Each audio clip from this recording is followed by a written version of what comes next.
आइए दोस्तों, अब बात कर लेते हैं 3.2 के क्वेश्चन नंबर तीसरे पार्ट के बारे में। सही है, इससे पहले फर्स्ट सेकंड कंप्लीट कर लिया है। अब देख रहे हैं क्वेश्चन नंबर तीसरा पार्ट। तो क्वेश्चन नंबर तीसरा पार्ट क्या कह रहा है, पहले ही देख लेते हैं।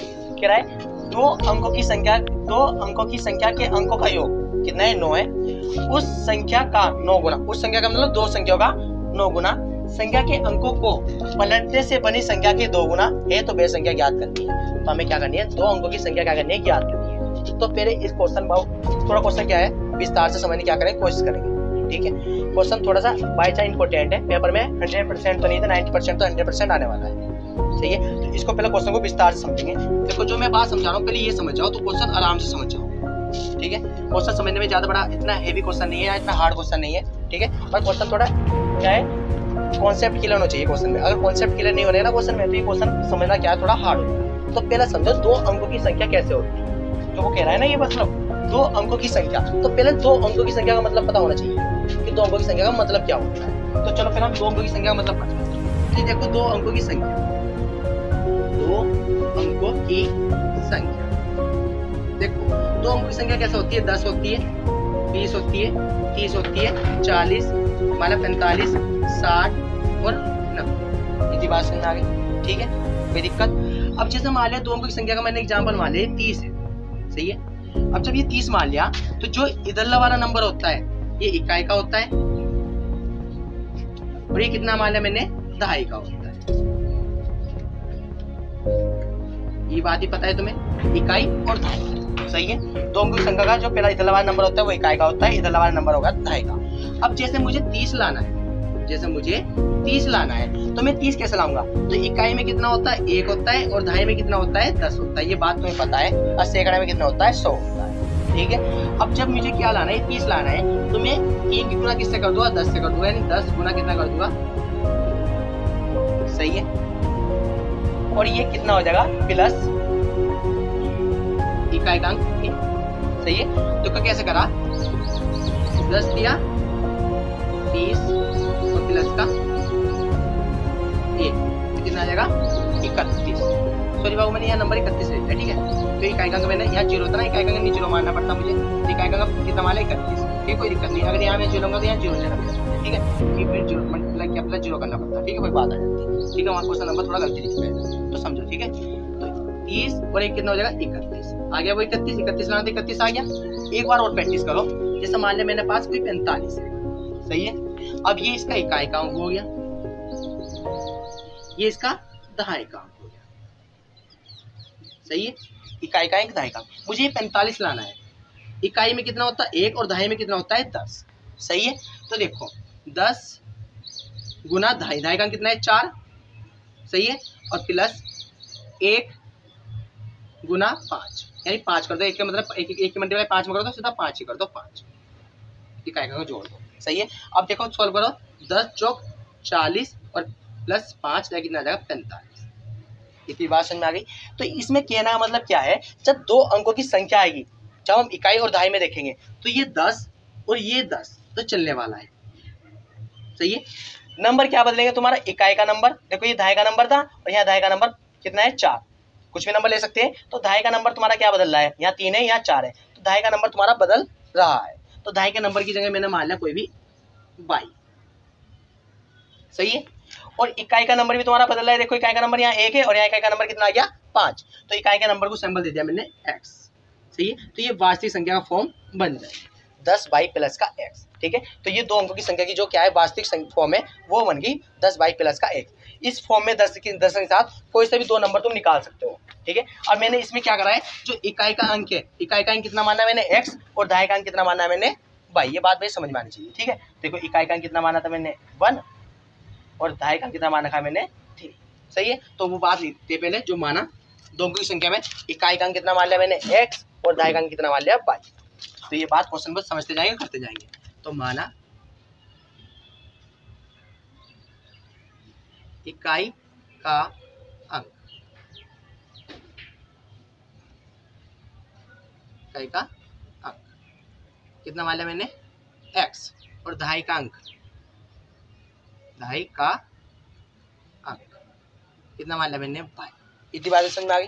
ठीक है, इकाई का अंक कितना मान लिया x और दहाई का अंक मैंने मान लिया y। तो अंकों की संख्या में इकाई और दहाई होती है, इसके अलावा कुछ नहीं होती। इतनी बात समझ में आ गई। तो दो अंकों की जो संख्या का मैंने इकाई अंक मानना है, उसका जो वास्तविक रूप है, दो अंकों की संख्या का वास्तविक रूप है, ये वाला रूप है।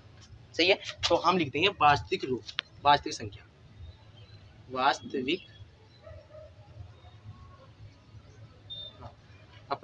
तो वास्तविक संख्या, तो जो वास्तविक संख्या का रूप बना है वो मैंने बता बनाया, कैसे बना है 10y प्लस का x। अब इस फॉर्म में कोई सा भी नंबर निकालो, दो अंकों की निकल जाए। जैसे मुझे 90 निकालना है, 90 का मुझे प्रूव करना है, तो 90 क्या है, ये फार्मूला बन गया मेरे पास दो अंकों की इकाई का। ठीक है, अब इसमें इकाई का अंक ये एरिया और दाएं का अंक ये एरिया, यानी x की वैल्यू ये रही और y की वैल्यू ये रही। तो देखो 10 मल्टीप्लाई y की वैल्यू 9 और प्लस के और x की वैल्यू 0, 10 9 90 आ जाएगा, और 0 प्लस करके तो 0 आ जाएगा, 10 9 90। ठीक है, तो ये लिखा है जनरल फॉर्म है किसकी, दो अंकों की संख्या की। ठीक है, अब वो क्वेश्चन कह रहा है, अब देखो क्वेश्चन क्या कह रहा है, इतनी बात समझ आई। तो क्वेश्चन क्या कह रहा है, दो अंकों की संख्या का योग, दो अंकों की संख्या मतलब एक्स वाई। तो स्थिति एक कह रही है, स्थिति एक कह रही है दो अंकों की संख्या का योग, ये बात लिख देते हैं, दो अंकों की संख्या का योग कितना है, 9 है। अब दो संख्या कौन सी है हमारे पे, ये x और y। ठीक है, यानी इकाई और दहाई, इकाई को और दहाई को जोड़ेंगे तो कितना आ जाएगा, 9 आ जाएगा। अब वो कैसे जोड़ सकते हो तुम, 5 प्लस 9 भी करके, 5 प्लस 4 भी करके जोड़ सकते हो, या 3 प्लस 6 भी करके जोड़ सकते हो, तो वो कितना आ जाएगा, 9 ही आएगा। तो हमें ये नंबर तो पता नहीं है, तो इकाई दहाई, तो इसलिए मैंने x और y मान दिए। तो दो अंकों की संख्या का कितना योग कितना है, 9। तो x प्लस के y, दो अंकों की संख्या इकाई और दहाई को जोड़ दिया, नंबर कितना आ गया, 9। योग कितना आ गया, 9। दोनों इकाई की दो संख्या का योग कितना कर दिया मैंने, 9 कर दिया। इतनी बात समझ में आ गई। ठीक है, स्थिति एक हमारे यहाँ से बन चुकी है। सही है, अब स्थिति दो क्या कह रही है, स्थिति दो कह रही है, देखो इस संख्या का 9 गुना, इस संख्या किसका, दो अंकों की संख्या का, दो अंकों की संख्या मैंने ये मानी कि वास्तविक संख्या। तो इस संख्या स्थिति दो, देखो ये बात लिखते हैं यहाँ से, स्थिति दो कह रही है इस संख्या का 9 गुना। ठीक है, और संख्या के अंकों को पलटने से बनी संख्या का 2 गुना है। अब मेरी बात समझने का प्रयास करो। देखो क्या कह रहा है, इस संख्या का 9 गुना, इस संख्या मतलब दो अंकों की संख्या। अब दो अंकों की संख्या कितनी मान ली, जनरल फॉर्म में नहीं, ये मान ली 10 प्लस के y प्लस के x, 10y प्लस के x। तो इस संख्या का 9 गुना, तो यानी कहना मतलब ये है कि इस संख्या कितना हो गया, 9 गुना। सही है, बराबर, कोई दिक्कत। कह रहा है संख्या के अंकों को पलटने से, अब बाबू संख्या के अंकों को क्या करना है, पलटना है। अब संख्या का अंक मतलब हमारे पास ये 10y प्लस का x था, अब इसका अंक ये एरिया और इसका अंक ये एरिया, तो इन अंकों को पलटने से, यानी कि इसको इधर कर दो और इसको इधर कर दो, यानी कि 10x प्लस के y। सही है, अंकों को पलट दिया। सही है, संख्या के अंकों को पलटने से इकाई का दहाई में कर दिया, दहाई का इकाई में कर दिया, तो जो अंक प्राप्त हुआ है, हमें ये प्राप्त हुआ है, तो ये लिख दियो पलटी हुई संख्या, यहाँ लिख दियो ये वाली बात, इसलिए मैंने स्पेस दिया था, पलटी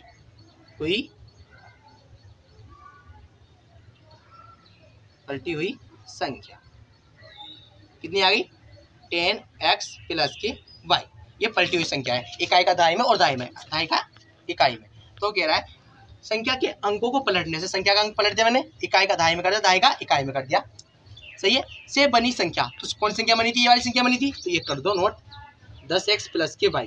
से बनी संख्या का मतलब ये कर दिया बनी संख्या का मतलब गुना होता है, क्या है, 2 गुना है, तो का मतलब गुना कर दिया, यानी 2 गुना। इतनी बात समझ में आ गई। ठीक है, अब इसको क्या करो, थोड़ा सा हल करो और वहां से एक रेखीय समीकरण और मिलेगा, फिर आगे विलोपन विधि से क्या करेंगे, हम हल करेंगे। तो चलो थोड़ा सा हल कर लेते हैं इसको। देखो एक बार मल्टीप्लाई इसके साथ, एक बार इसके साथ, 9 की 10 में करोगे तो कितना हो जाएगा, 90y, जब इसकी करोगे तो 9x, इसको करेंगे 2 की 10 में करोगे तो कितना आ जाएगा 20, और 2 की y में करोगे तो क्या आएगा 2y। एक बार मल्टीप्लाई इसके साथ, एक बार इसके साथ करिए। ठीक है, अब हमें वही करना है। ठीक है, अब हमें क्या करना है, चर एक तरफ और अचर एक तरफ। ठीक है, देखो 90y, सॉरी x वाले एक तरफ कर लेते हैं, 9x, इधर प्लस कर जाएगा, माइनस का 20y x हो जाएगा। ये 2y, इधर प्लस का इधर जाके माइनस का हो जाएगा 90। सही है। अब देखो थोड़ा हल करो, यहाँ से माइनस करोगे तो कितना बचेगा, माइनस की 11x, और यहाँ से माइनस करोगे तो कितना बचेगा मेरे ख्याल से 88y, वो भी माइनस किया।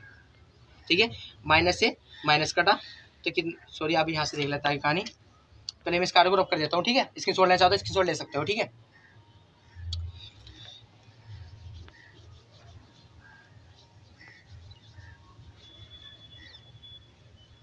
देखो अब आगे कहानी देखो, यहाँ से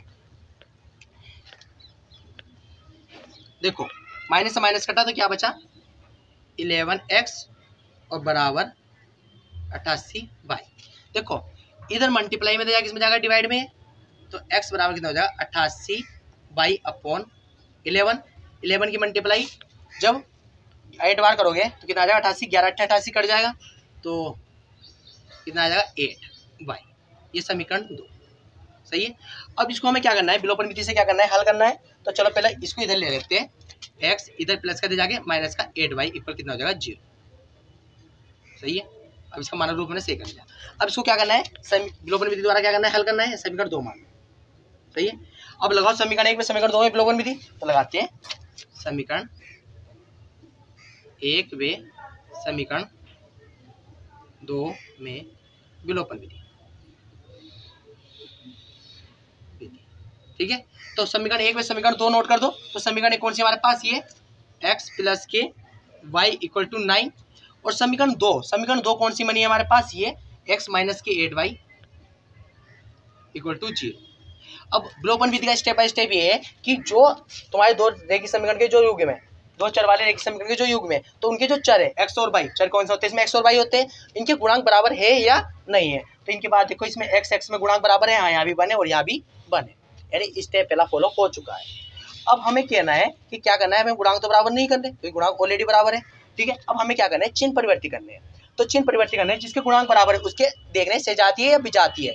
अब देखो से जाती है तो चिन्ह बदलेंगे, अगर विजातीय होगा तो चिन्ह नहीं बदल देंगे। देखो तो कितना है से जाती है, तो से जाती है तो हम चिन्ह बदलेंगे।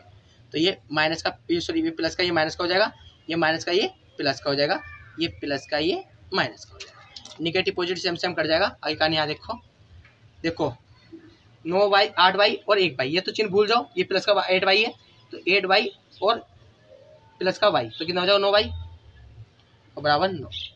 तो y बराबर कितना हो गया, देखो इधर मल्टीप्लाई जाके डिवाइड में जाएगा 9 एकम, तो y का मान कितना आ गया 1। तो y का मान निकाल लिया मैंने, यानी कि दाई का अंक कितना आ गया हमारे पास 1। सही है। अब हमें y का मान तो हमने निकाल लिया, तो y का मान था किसमें, तो समीकरण 1 में, तो वहां से x का मान निकाल लो। y का मान समीकरण 1 में रखने पर, तो समीकरण 1 कौन सी हमारे पास, ये x प्लस के y इक्वल टू 9, और y की वैल्यू की निकाल ली 1, y की जगह कितना आ जाएगा 1, x प्लस का 1 इक्वल टू 9। देखो इधर प्लस का दे जाके माइनस का हो जाएगा, ये कहानी देखो इधर प्लस का दे जाके माइनस का हो जाएगा, x बराबर 9 माइनस का 1, तो x बराबर कितना आ जाएगा 8। तो x की वैल्यू निकाल ली हमने 8। इतनी बात समझ में आ गई। ठीक है, यानी कि इकाई अंक कितना आ गया 8 और दाई अंक कितना आ गया 1 सॉरी। ठीक है, तो अब ये बात तुम लिख लो कि इकाई अंक कितना आ गया हमारा 8 और दाई अंक कितना आ गया 1। तो वो लिखे दो अंकों की संख्या में इकाई अंक कितना है 8 है और दाई अंक कितना है हमारा 1 है। चलो मैं बाद में लिख देता हूँ, फिर तुम कहते हो लिखते नहीं भैया। दो अंकों की संख्या, दो अंकों की संख्या में इकाई का अंक कितना आ गया 8 और दाई का अंक कितना आ गया हमारे पास 1। सही है। अब थोड़ा इसको प्रूव करके देख लेते हैं आंसर हमारा ठीक आया है या नहीं आया। देखो क्वेश्चन कह रहा है कि दो संख्या का योग कितना है 9 है, अगर 8 को और 1 को जोड़ूंगा तो 9 आ जाएगा। क्या हमारे से कंडीशन बनी थी ना x प्लस के y इक्वल टू 9। देखो यहाँ से LHS बराबर करो, x की वैल्यू कितनी 8 और y की वैल्यू 8 तो बराबर 9, ये 8 कितना है 9 बराबर 9, यानी कंडीशन बराबर है, यानी कि हमारा आंसर सही है। यानी कि पहली स्थिति में तो आंसर सही है। दूसरी स्थिति क्या कह रही है, दूसरी स्थिति ऐसी बनी थी x बराबर 8y। ठीक है, अब यहाँ से x की वैल्यू देखो, x की वैल्यू कितनी है हमारे पास 8 और y की वैल्यू कितनी है 1, तो 8 बराबर 8। यहाँ से भी हमारी स्थिति बराबर आई है, यानी कहना मतलब ये कि हमारा आंसर सही है। ठीक है, यहाँ से चेक करके हम आंसर चेक आइए दोस्तों। अब बात कर लेते हैं प्रश्न 3.4 के क्वेश्चन नंबर दूसरे के 4 पार्ट के बारे में। इससे पहले हमने क्वेश्चन नंबर 2 के फर्स्ट सेकंड थर्ड पार्ट कर लिए। आज हम बात करें क्वेश्चन नंबर 4 पार्ट के बारे में। तो 4 पार्ट क्या कह रहा है पहले पढ़ लेते हैं विस्तार से। तो देखते हैं कौन 4 क्या कह रहा है। मीना 2000 रुपये निकालने के लिए एक बैंक गई। उसने खचाजी से 50 रुपये तथा 100 रुपये के नोट देने के लिए कहा। मीना के कुल 25 नोट प्राप्त किए। ज्ञात कीजिए कि उसने 50 और 100 के नोटों की कितनी संख्या प्राप्त की। तो हमें क्या बताना है, 50 के नोटों की संख्या तथा 100 के नोटों की संख्या में क्या करनी है, बतानी है उसने कितनी प्राप्त की। तो पहले इस क्वेश्चन को विस्तार से समझते हैं कि क्वेश्चन क्या कह रहा है। ठीक है, क्वेश्चन कह रहा है, देखो यहाँ समझो क्वेश्चन समझने का पहले प्रयास करते हैं कि मान लिया हमारे पास कोई मीना है। ठीक है, मीना कहाँ गई, मीना एक बैंक गई। ठीक है, मीना एक बैंक गई। तो बैंक में क्या होता है, कैशियर होता है जिसको हम खजासी बोलते हैं। उस कैशियर से मीना ने कहा कि मुझे 2000 के नोट चाहिए। ठीक है, कितने चाहिए, 2000 रुपये चाहिए। और 2000 रुपये की जो उसने कहा कि मुझे 50 और 100 के नोट चाहिए। कुल पैसे कितना चाहिए वे, 2000 रुपये। तो वे बताना है। तो बैंक वाले ने उसको 2000 रुपये दिए, उनमें 50 के भी नोट है और 100 के भी नोट है। तो हमें ये नोट बताना है, ये बताना है कि मीना के पास कितने नोट प्राप्त हुए। और कुल नोट कितने थे उसके पास, 25।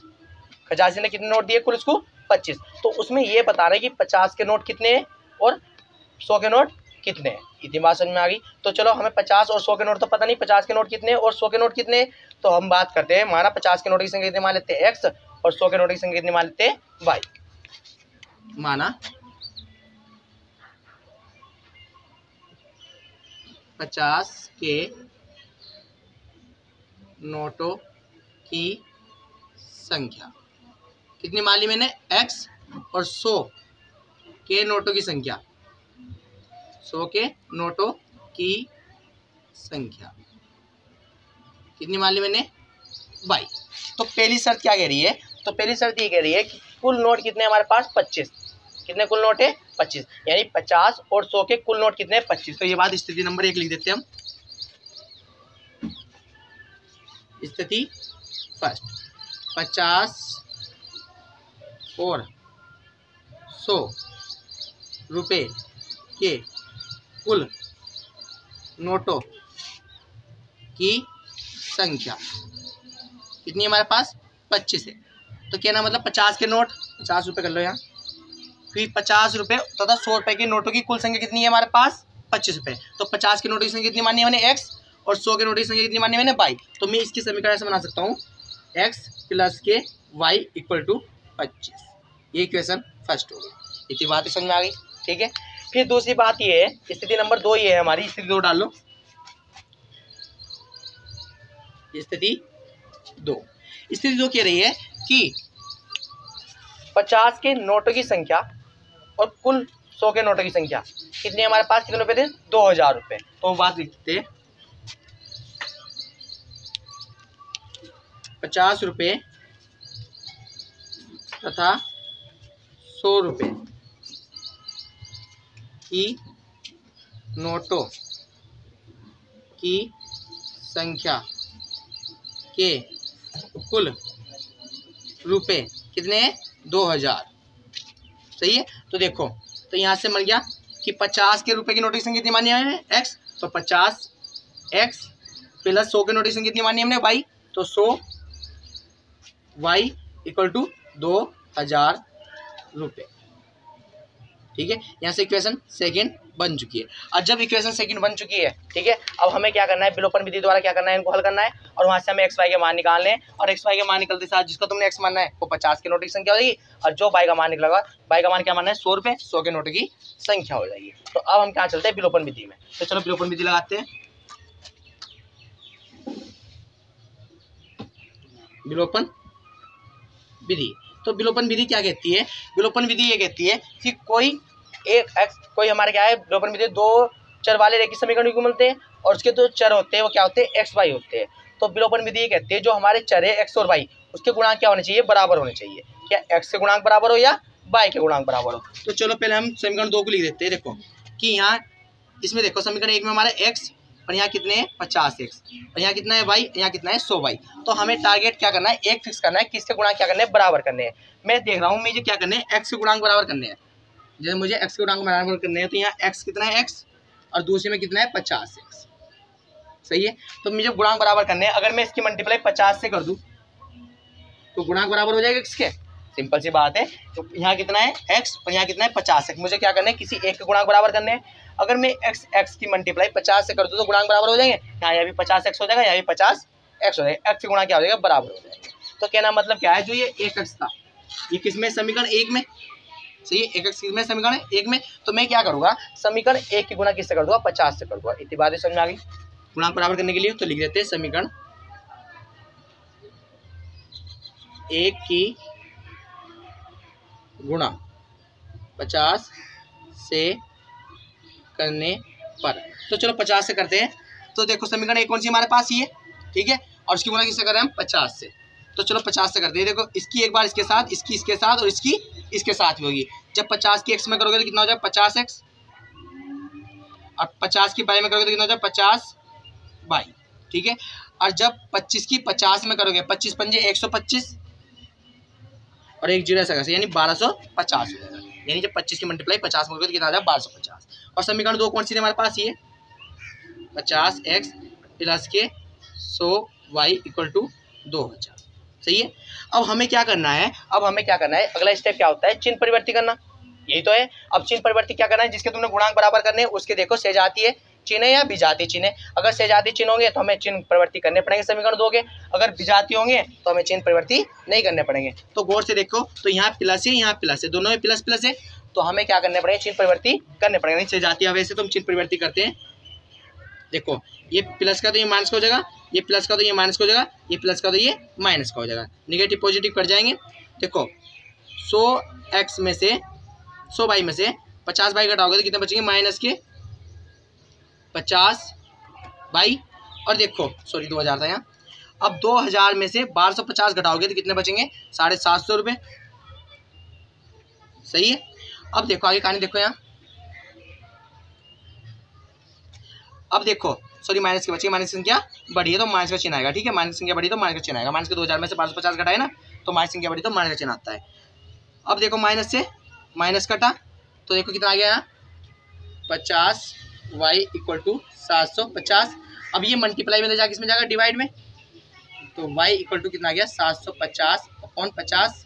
सही है, 5 0 से 0 कटा तो y बराबर कितना आ गया, देखो काटो इसको, 75 बटे कितना आ गया 50, 5 सॉरी 75 बटे कितना आ गया 5। 5 से काटते 75 को, 5 एकम 5 और 5 पंजे 25, यानी कि y के नोट की संख्या कितनी आ गई 25। तो y बराबर कितनी आ गई हमें, सॉरी 15, y बराबर कितना आ गया 15। सही है, तो y क्या मानने का तुमने 100 रुपये के नोट की संख्या, तो 100 के नोट की संख्या कितनी आई है हमारे पास 15। सही है, अब हमें क्या चाहिए 50 के नोट की संख्या चाहिए। तो 50 के नोट की संख्या क्या माने कि हमने x, तो हमें क्या चाहिए x की वैल्यू चाहिए। अब ये y का मान उठा के समीकरण 1 में रख दो, वहां से x की वैल्यू निकाल लो। तो चलो रख देते हैं y बराबर 15 का मान समीकरण 1 में रखने पर। तो समीकरण 1 कौन सी हमारे पास, ये वाली। तो चलो इसको नोट कर देते हैं, x प्लस के y इक्वल टू 25। अब हमने y की वैल्यू कितनी निकाली है 15, तो y की जगह कितना आ जाएगा यहाँ 15। तो x प्लस y की जगह कितना आ जाएगा 15, तो y की जगह 15 पुट कर दो तो इक्वल 25। इधर प्लस में इधर जाके इसमें हो जाएगा माइनस में, तो s इक्वल 25 माइनस के 15, तो x बराबर कितना आ जाएगा 10। ठीक है, तो x की संख्या कितनी आ गई 10, यानी कि 50 के नोट की संख्या कितनी आ गई 10। तो वो बात लिख देते हैं हम कि 50 के नोटों की संख्या कितनी माली मैंने 10 ही आई है। और 100 के नोटों की संख्या कितनी आई है हमारे पास, 100 के नोटों की संख्या कितनी आई है हमारे पास 15। अब देखो कुल नोट कितने थे, उसने खजांची ने कितने नोट दिए थे मीना को 25 नोट। तो देखो 10 और 15 कितना हो गया 25, यानी कुल नोट की संख्या कितनी आएगी 25। अब हमें जोड़ना है कि हम आंसर चेक करते हैं ये 5 से कुल मिला के कितने 2000 होंगे या नहीं होंगे। देखो 50 के नोट कितने हमारे पास 10 और 100 के नोट कितने 15।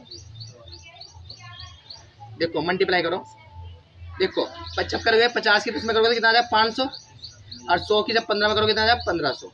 सही है, और जब इन दोनों को ऐड करेंगे तो कितना आ जाएगा 2000। सही है, यानी कि हमारा आंसर क्या है, करेक्ट है। सही है, कुल पैसे कितने आए, 2000 रुपये, और हमारे पास जो कुल नोट थे वो कितने थे, 25, 10 और 5, 50 के नोट की संख्या कितनी आई है, 10, और 100 के नोटों की संख्या कितनी आई है, 15। चलो अब इसका क्वेश्चन नंबर हम देखते हैं।